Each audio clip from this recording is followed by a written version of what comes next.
Korang tahu tak sebenarnya kita nak potong bahan mentah tak boleh campur tau antara lauk-lauk dan sayur-sayur. Untuk mengelakkan bahan-bahan yang kita masak tu tercemar. Sebelum ni saya beli 2-3 papan pemotong, tapi lepas ada ni dah senang kerja sebab papan pemotong ni dah ada 2 side. Kat sini bahagian kayu yang sesuai untuk kita potong lauk-lauk, bahagian belakang ni plastik. Ini sesuai untuk kita potong sayur-sayur ataupun buah-buahan. Okey, bahagian kayu ni solid wood tau. Dia betul-betul keras, tahan lasak, tak mudah calar dan yang penting anti kulat. Tak adalah kita punya papan ni mudah berkulat jadi hitam-hitam tu. Okey, lepas tu satu lagi dekat ujung-ujung keliling ni kan dia ada macam longkang tu. Nanti kalau kita potong ayam ke daging ke, air-air yang kotor tu tak adalah mengalir ke luar. Belakang ni pula jenis plastik yang of course lah bergrade makanan.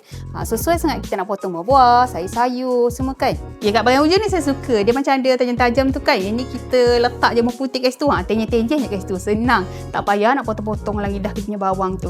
Okey, ni best juga. Untuk simpan kita boleh gantung sebab ada lubang kat sini ataupun kita boleh tegakkan. Sebab bawah ni dia boleh pusing-pusing.